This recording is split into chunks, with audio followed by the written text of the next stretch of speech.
This is Bomb Hoops Podcast.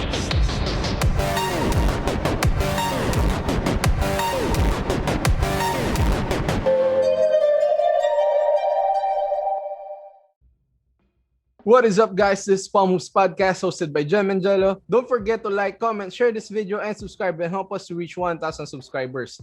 We are also available on Facebook, Instagram, and Twitter. And we're also on Anchor, Spotify, and Google Podcasts. Just check the description down below for the details. And if you're a fellow Filipino podcaster like us and perhaps gusto nyong kumita on the side and monetize your podcast, just register on podmetrics.co and use our code, that is Palm Hoops Podcast, capital PHP. So you'll be eligible for ad campaigns, perks and monetizations, etc. So kung gusto nyong kumita from your hobby of podcasting, is register na kayo and you can also help our podcast crew, and at the same time you can monetize your podcast as well. Ayan, guys. And so if you are looking to do some online shopping, go to Shopee using our link, which is flashing on your screen right now, to avail some perks such as discounts, vouchers, and bonuses from the stores that you order from. At tulungan nyo na yung podcast namin mapalaki, at tulungan nyo pa yung sarili nyo na makabawas sa mga gastos nyo. Again, use our link when going to Shopee. Okay, so ngayon nga is nasa NBA Finals na tayo, and after all the doubts that started from the season, matutuloy ba yung season na to? Ano bang mangyayari? Is finally, nandito na tayo sa final chapter of the 2020-2021 season. So, ayun na nga, pumasok na yung Milwaukee Bucks going up against the Phoenix Suns. So, pag-usapan muna natin yung pinagdaanan nila sa conference finals bago natin sila i-discuss yung matchup nila. So, unahin na natin yung Phoenix Suns.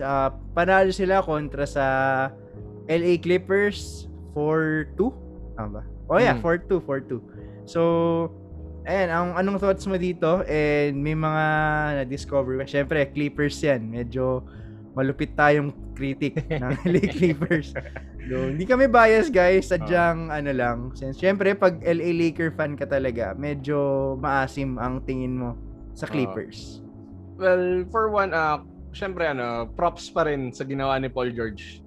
Tsaka sa effort ng Clippers team. At na mga 2 wins man lang without Kawhi Leonard na siyempre, yung superstar talaga nila. Kasi mahirap manalo na wala yung number 1 option mo. And Paul George at least step up for 2 games. Sadly, on the crucial parts ng games, na close games, na dapat siya yung nagko-contribute, sumasablay siya. And I think yun yung naging deciding factor ng series na to. More so, I'm still giving credit to the Suns for winning the series kasi 4 wins is not easy.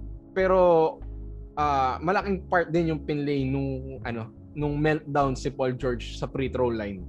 Particularly in game 2 and game 5 ba yun? Game 4. I think. Yung alley-oop ni Ayton. Kung na-shoot lang ni Paul George yun, overtime sana yung nangyari sa kanila eh. Pero wala eh. Alala ko na free throws yun, no? Nasa dentist ako nun eh. Tapos kita ko lumamang Clippers. Ay, shucks, talo na to. Tapos biglang nabalitaan ko, panalo pa pala yung Phoenix Suns. Parang, uy, grabe. Same shit for game 4 na lamang lang ng 2 yung Suns pero di niya na ipasok yung free throw, di ba? Sayang yung opportunities. So, ayun nga. Pero despite losing Kawhi Leonard, hindi nila ginawang madali yung series na to for the Phoenix Suns. Akala ko nga nung sa Utah Jazz series pa lang, matatalo na sila eh. Kasi, syempre, wala yung best player nila. So, paano yun? And, ayun nga, and yun yung reason kung bakit binigyan ng max contract si Paul George na I think naman, deserved. He proved naman na he deserved the max contract this year. Kasi nag-All-NBA din siya. Tapos, yun, consistent siya throughout the playoffs. Sadyang sa mga key moments lang talaga, kinakapos. And in those key moments mo nami-miss si Kawhi Leonard. Kasi siya talaga yung clutch player sa kanila.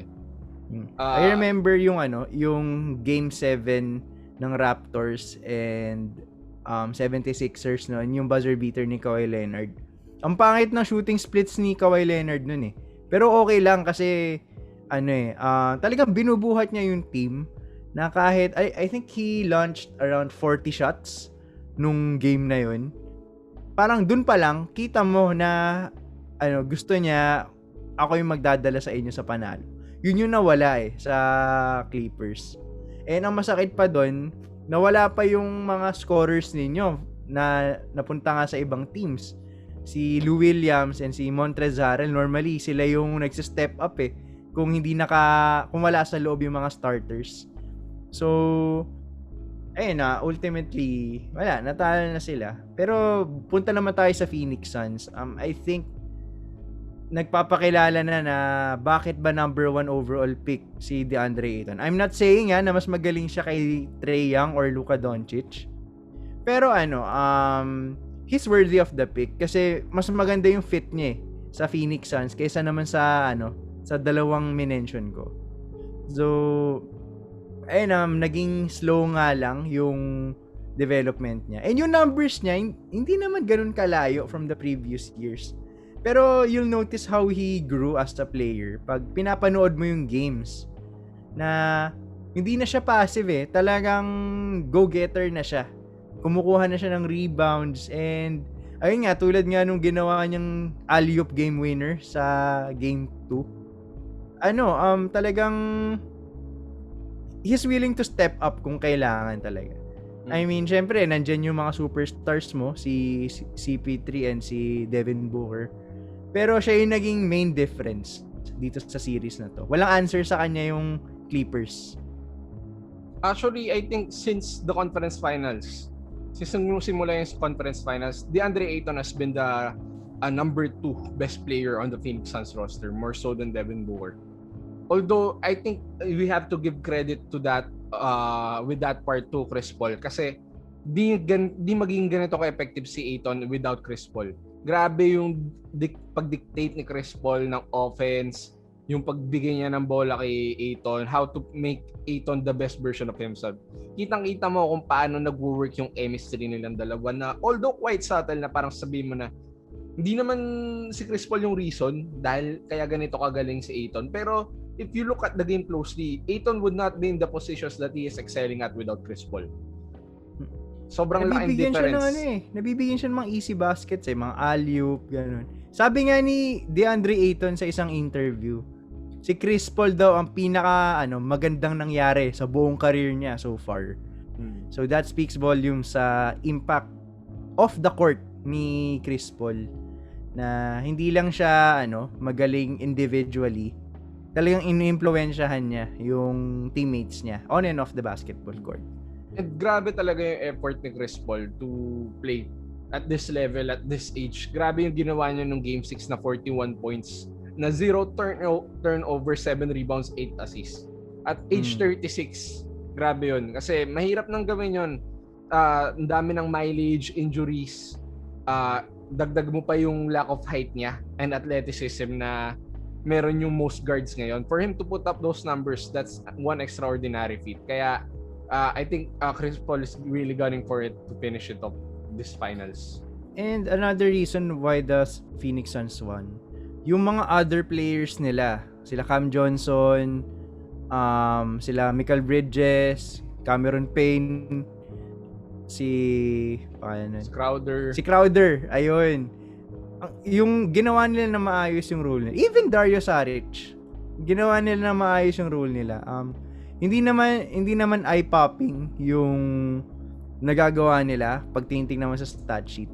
Pero yung mga timely na 3-pointers, timely steals, mga tapik sa bola, yung mga tamang depensa, nagagawa nila ng maayos. And that means well-coached yung team na yan. And syempre, major credit din to Monty Williams na dinala nga sa NBA Finals yung Phoenix Suns at his first year of coaching in Phoenix.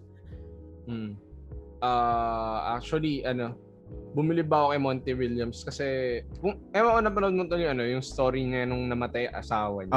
How humble of a person Monty Williams is. And I had doubts initially about him nung nasa New Orleans pa siya. sa parang hindi siya effective enough to coach a team dahil parang you had Anthony Davis, potentially one of the greatest stars of the 2010s coming into the 2020s. Pero hindi mo siya mapapasok ng playoffs ng nananalo. Nalaglag sila nung first round sa Warriors na tapos the following year di sila nakapasok ng playoffs kaya tinanggal siya. Parang is Monty Williams still a good coach in the NBA? Pero seeing right now with the Phoenix Suns, sobrang galing ng coaching ni Monty Williams. Sobrang level-headed, hindi siya ganun ka-emotional. Alam niya how to dictate a team, how to control a team's emotions. And malaking bagay yun for a championship winning team. Because sometimes yung mga teams, pag napapangunahan ng emotions nila, naging rush yung decisions and nagbe-meltdown. Pero hindi yun hinayaan ni Monty Williams despite losing a couple of games sa Clippers. And ayun nga, sa mga coaches kasi, hindi naman lagi nagde-determine yung record ng team kung gaano kagaling yung coach. For example, si Monty Williams, nag-struggle naman siya sa Pelicans nun. Si Coach Tom Thibodeau, nahirapan siya sa unang stint niya sa New York Knicks. Tapos nung napunta siya ng Minnesota Timberwolves, nagkaroon ng problems. Depende talaga sa sitwasyon. And sinabi naman ni Chris Paul na panatag siya kay Monty Williams. And nakita nga natin yung level of respect nila towards each other na sa mga videos na nakita natin na lagi silang magkausap and sobrang touching nga no moment na nung nakapasok na ng finals sila Chris Paul is talagang binibigay niya yung credit. Hindi sa kanya binibigay niya yung credit kay Monty Williams.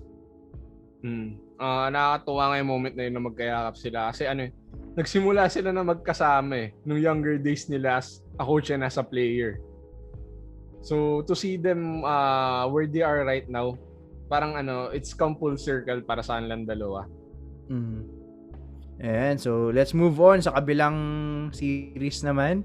The Milwaukee Bucks beating the Atlanta Hawks 4-2 in 6 games, and I think mas intense yung matchup na to kaysa sa West. Though kahit parehas lang yung yung win-lose nila. Kasi in the middle of the series, nawalan nung two best players yung magkabilang team. So, nakita natin kung yung depth and experience ng Milwaukee Bucks plus yung defense is yun yung nagpapanalo sila sa series na to. Sabi nga ni Kobe, di ba, defense wins championships. And yun yung naging difference without the stars. Kasi okay sana yung offense ng ng Hawks compared to the Bucks actually para sa akin. At least yung system.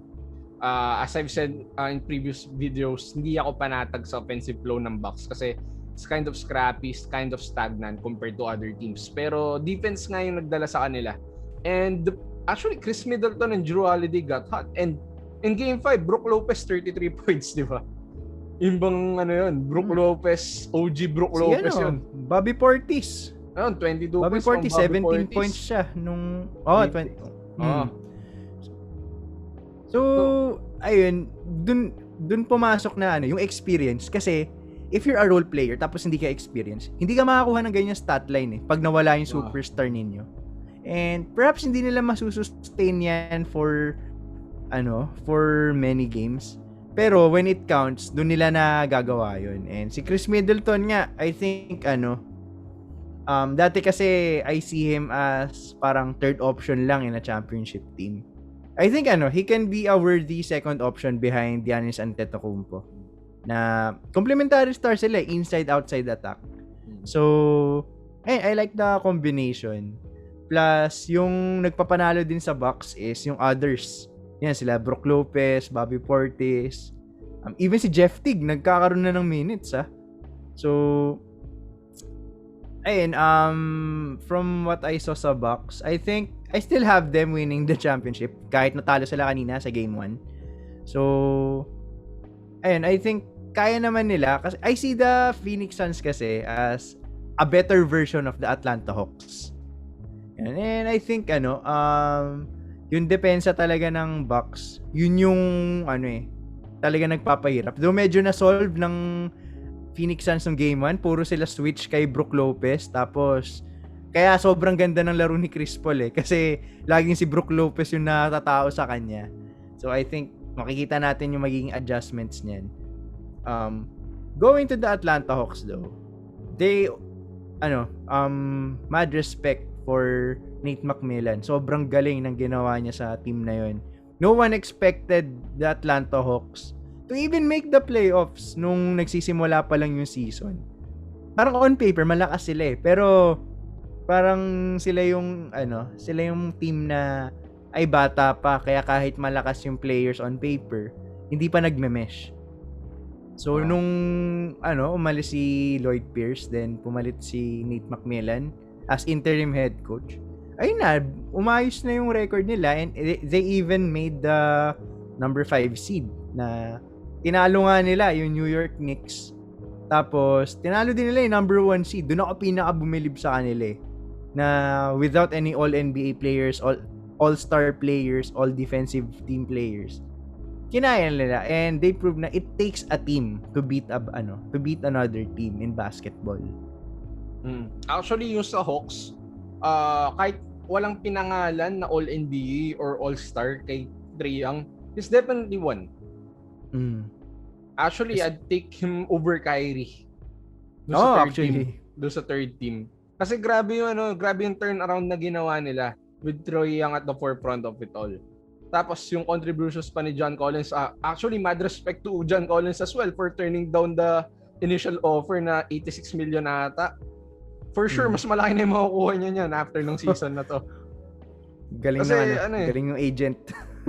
Kasi mahirap mag-gamble ng ganun As in, you never know what's gonna happen within the season. And for them to actually make it this far in the playoffs, they actually overachieved with what they had. Kasi you had no all-NBA player nga, although there's Trae Young, pero that's still just one player. And for the others to contribute enough for them to be actually one cohesive unit that could make it to the Eastern Finals, sobrang laking bagay nun. Particularly yung tinalo nga nila sila Joel Embiid, who was expected to actually make it to the Eastern Conference Finals given yung performance nila nung season. Yun nga, sumabay yung meltdown ni Ben Simmons, tapos nag-init nga tong buong lineup ng Atlanta with Bogdanovic and Kevin Huerter really hurting the Sixers. Sayang nga kasi injured si DeAndre Hunter. Perhaps this could have been a longer series. Siya yung parang secondary shot creator nila. Kung wala si Trae. Ang ganda ng pinakita niya nung New York Knicks series Bigla siya na-injure. So, I'm not saying na mananalo yung Hawks nun kung nandun si DeAndre Hunter. I mean, believe na ako sa kanila. Tumagal sila ng 6 games I was expecting this series to be a sweep by the Milwaukee Bucks. Tapos game 1 pa lang, pumalag na sila. So, ayun, parang I think this is just the beginning of yung matagal na playoff run ng Atlanta Hawks. Actually, yun din yung expect ko. Pero with expectations comes pressure. I think isa sa mga nakabawas sa pressure nga sa Hawks this season is wala ngang expectations. Naglaro lang talaga sila. Laro lang sila. Yung nag-start yung season lang, 14-20 sila. Parang walang expectations na they'd make it this far. So, talagang yung focus and mindset lang nila is to perform and to play at a game-to-game basis. Pero with making the Eastern Finals as the proverbial underdog for all of the series that they played, I think ang laking pressure nun by next season. And hopefully they can live up to it. I think Trae Young can live up to it. Ang question na lang dyan is, are the other players able to live up to it? Particularly si Huerter, si Bogdanovic, and si DeAndre Hunter. Kasi these are particularly young guys that have made it to their first playoffs. Ayan, so gayahin natin yung Atlanta Hawks. Nakapokus lang sa goal, men. Focus. Goal. Focus. Iniwan nila, pati pamilya nila. So, and anyway, let's move on to the current matchup naman. So, which is currently nga yung lamang na 1-0 Phoenix Suns as of this video. So, kamusta naman yung nangyari nung game 1? Anong nakita mo Okay, dun? ito yung mga napansin ko sa finals. So far in game 1, mas maganda talaga offense ng Suns compared sa Bucks. At least for the flow of it or how they run it as a team. The Suns run their offense systematically and free-flowingly. Talagang nagro-rotate yung bola. They are attacking at a fast pace. Whereas the Bucks are known notoriously to play slow on the offensive end. And so far, with an injured Giannis, maganda yung performance ni Giannis kanina, at least for the first half. He was competing really well. He was taking his shots.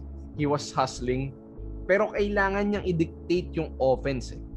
Since hindi ganong klase na player si Drew Holiday and si Chris Middleton. Whereas for the Suns, they had Chris Paul to dictate the pace, to dictate the flow. And for the whole game, si Chris Paul yung nagde-dictate kung paano ba lalaroin yung laro. And hindi mananalo yung Bucks kung ganun. I can remember nung Eastern Semis, 40 plus minutes per game si Giannis eh. And pansin ko nga kanina, ang tagal niyang inupo. And yun yung time na lumayo bigla yung Phoenix Suns. So, nung pinasok siya, actually humabol eh. Naging 7 points yung lamang nung Phoenix Suns. Kaso pinasok din ulit yung starters nung Suns. So, ayun na nga. Pero pansin ko kay Giannis kasi, normally during the third quarter, dyan nag-iiba ng gear yan eh. Dyan siya dumadrive, dyan niya pinipilit sa ilalim. Ngayon, puro siya pasa. And I think that's a sign na hindi pa siya 100%. Pero encouraging yung nakita ko sa kanya. Kasi grabe yung, if you can remember yung yung chase down block niya, sobrang layo nung tinakbo niya. LeBron 2016 LeBron nga yung block na yun. So parang I think may capability siya. And syempre mag-iingat tayo. May one play pa nga doon na medyo kinabahan ako kasi nung tumira si Crowder, tapos nung nagka-contact sila ni Giannis, medyo umika-ika si Giannis doon. Parang feel ko ay hindi pa nga 100% to. Pero sinabi naman ni Giannis Antetokounmpo na okay na siya. And he feels blessed to play kasi akala niya tapos na yung taon niya. And I think knowing Giannis, there's no way na palalagpasin niya na hindi siya makakapaglaro in the finals in his first appearance. So, and I expect Giannis naman to get to that same level probably by game 3. Kasi syempre next parang 2-day break lang sila. 1-day break lang sila eh. Pag heading towards game 2. So, feel ko he'll improve and magkakaroon ng adjustments tong itong Bucks kasi defensively pangit yung strategy na kanina na nagsiswitch sila kay Chris Paul and Devin Booker. So kaya nga nakaka-score ng paisi-isi lang yung backcourt ng Phoenix Suns kasi si Brook Lopez nga yung bumabantay. Dapat actually, sa mga sobrang focus nila kay Booker. Si Tucker talagang si Booker lang yung binabantayan niya. And I think naging counterproductive yung nangyari na yun kasi si Chris Paul nagkaroon siya ng opportunities eh. So I think next game, by game 2, instead of just switching, feel ko lalaban sa screen tong si Drew Holiday or mag-go under siya to anticipate a drive from Chris Paul. Kasi if you're guarding Chris Paul, mas gusto mo nang tumira siya ng tres kaysa naman sa favorite niya na mid-range or kaya dumrive. Kasi pag dumadrive siya, sobrang galing niyang pumasa na pag nag-commit yung depensa, easy kick out yan sa corner. So, which is nakatambay nga lagi dyan sila Cam Johnson, Michael Bridges. So, parang yung team ng Phoenix Suns, tailor-made siya to be a playoff contending team. Kasi lahat nandun may guards, may wings, may defense, may inside presence. Parang if you're gonna make a perfect team, not in a sense na pinakamalakas pero nagko-complement with each other. Yung Phoenix Suns na yun And again, dyan nga pumapasok yung argument na si DeAndre Ayton, yung second best player ng Suns. Kasi kanina na 19 rebound siya. And yung contributions niya sa offense, grabe. I think first time since Kareem Abdul-Jabbar na nagkaroon ng ganung stats. And yung impact niya as an athletic big against Brook Lopez, who's not known to be an athletic big, well into his 30s. Tapos, yun nga, hindi niya kaya sabayan si Ayton. Kaya nung kanina, nung nag-adjust yung Bucks nung around the fourth quarter, na si Giannis yung center nila, doon ko nakita yung yung potential changes eh. Kasi hindi pwedeng si Brook Lopez talaga yung long-term solution against DeAndre Ayton with the way Chris Paul operates within the pick and roll. And yun nga yung luxury of having a Giannis Antetokounmpo in your team. Na 1 to 5, pwede mo siyang ilagay dyan. Especially sa 5 na sobrang bilis niya na kaya niyang i-outrun kahit sino. Tapos malaki siya and malakas siya na kaya niya ring i-outpower kahit sino. So, marami kasi nagsasabi na Giannis doesn't deserve the defensive player of the year last year. Pero to be honest, he deserves it as well. At least to some degree. Although I'd say it's the Anthony Davis award that was stolen from him. Pero Giannis is a great defender. Kasi switchable siya. 1 to 5. Feel ko nga ang gagawin na adjustment ng Bucks diyan is ang ipapang switch nila instead of Brook Lopez, si Giannis. Kaya nakikita ko, tama yung sinabi mo na baka mawalan ng minutes si Brook Lopez in the next few games. Kasi sobrang na-exploit siya na hindi naman kasi inside scoring team ang hindi masyado inside scoring team ang Phoenix Suns. So, ang halaga kasi ni Brook Lopez is as a shot blocker. One of the best shot blocking big men in the NBA right now. So, pero mas priority na mapigilan si Chris Paul eh. So, ang dapat gawin ng Bucks dyan is deny talaga. Kailangan nila masipagan na ma-deny yung touches ni Chris Paul. And I think judging from their defensive lineup, kaya nila eh. Kasi may Jrue Holiday ka, may PJ Tucker ka, and even Pat Connaughton at some extent. Kaya underrated na defensive player. Yan, mga yan. Though, dyan nila nami-miss si Donte DiVincenzo. Na perhaps konti lang yung may pake kasi sino ba yung player na yan? Pero sobrang galing nun sa sa defense, and kaya nga naging one of the top defensive teams last year yung Milwaukee is because of Giannis and Donte DiVincenzo. So nami-miss nila siya, and sana may katulong sana sa pagbantay kay Chris Paul. Ayun, balik naman tayo sa Suns. Isa nga pala sa mga concerns moving forward the Suns is Dario Saric na na-injure nga nung second quarter. Na it seems to be a non-contact knee injury. And pag non-contact, normally matagal-tagal yan. Si Giannis nga 1 linggo yung kinailangan niya para para makapaglaro man lang. Although, I think moving forward with the series, I think Dario Saric won't be that necessary. Kasi more on sa small ball sila. Guards yung magdadala sa Phoenix Suns niyan. Meanwhile, itong Bucks, wings naman ang magdadala sa kanila. Actually, yung lineup ng Suns kanina na nagpa-lead talaga sa kanila ng almost 20 nung third. Ang forward and center nila nun was Torrey Craig and Jay Crowder. So, okay lang talaga kung mawawala si Saric. Pero perhaps during that game lang. Kasi magkakaroon ng adjustments eh. And probably kailangan mo na shooting moving forward. And si Crowder hindi siya ganun reliable na shooter. Nakita naman natin kanina na ang dami niyang nakailang airball siya nun. Airball tsaka board. Pero siya parang despite having that kind of a shooting performance. Confident. Plus 19 yung plus minus niya. And I think that's the best plus minus of the team nung game na yun. So parang dun mo na appreciate yung mga ganung players. So let's move on to predictions. Anong nakikita mo dito? I think this is gonna be a bit of a long series, pero I'm taking the Suns in 6. Bakit? Masyadong sound yung offense ng Suns compared to the Bucks for me. Nakita naman natin na for every series na nilaro ng Bucks, except for the Heat series, they had struggles with or without Giannis. particularly with their offense kasi hindi sila ganun kaganda yung flow eh.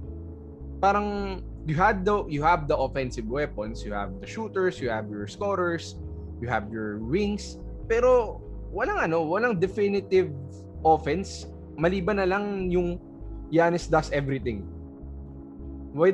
Kung hindi na maglalaro ng maayos si Giannis, yung offense nila it becomes a bit stagnant and hindi siya by committee eh. Parang nangyayari, who has the ball, he shoots the ball.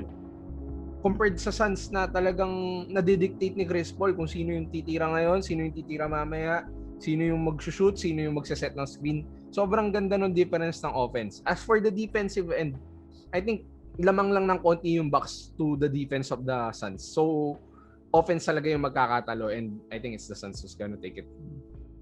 For me, I'll have the Milwaukee Bucks in 6, assuming nababalik sa normal form niya si Giannis. Kasi obvious naman kanina, though maganda yung numbers niya, pero if you watch the game, passive siya eh. Normally, hindi siya ganyan maglaro. So, I have the Milwaukee Bucks in 6 or 7. Kasi I'm assuming na matagal talaga yung series na to.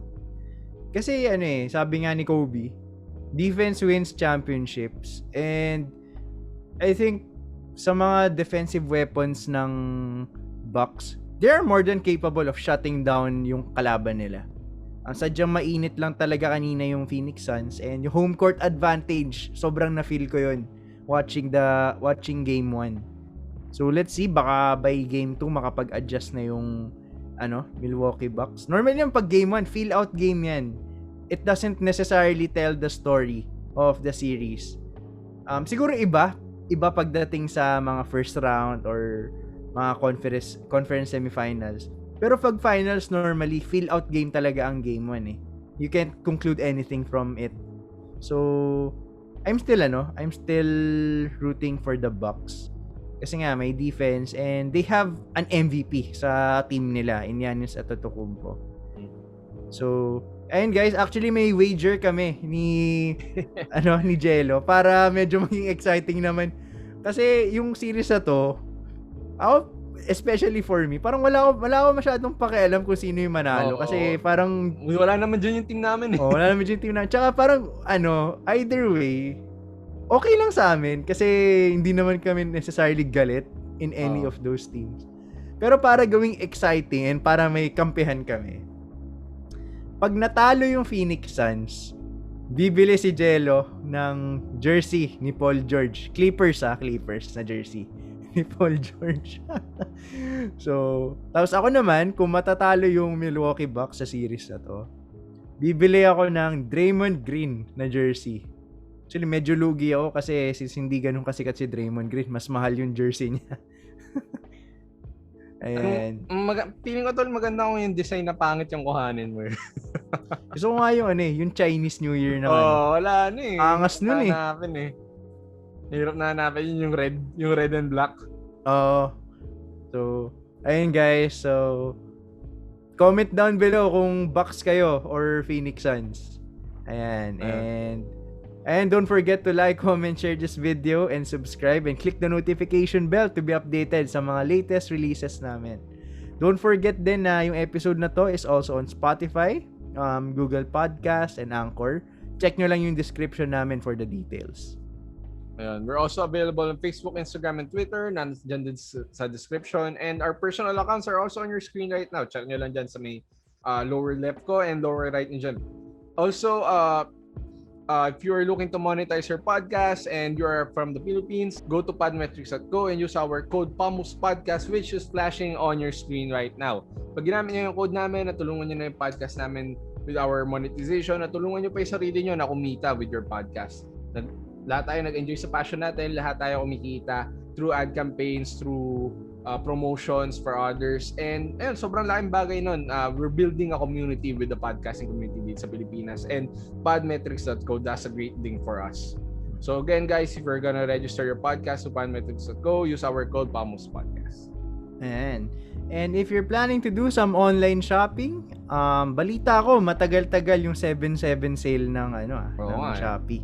So use our affiliate link sa Shopee na naka-display ngayon sa screen ninyo. That is podlink.co /99. Ayan, na-memorize ko Oo na. nga eh. Kasi ginagamit ko talaga siya.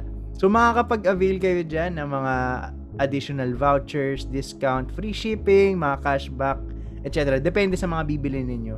And guys, it truly works. Tested na namin yan. Na nakakatipid talaga kami when we use our code. So, help our podcast grow by using our code, and at the same time, we can help you gain some additional perks as well. So yun guys, this is Wamus Podcast. My name is Jello, this is my partner Jem.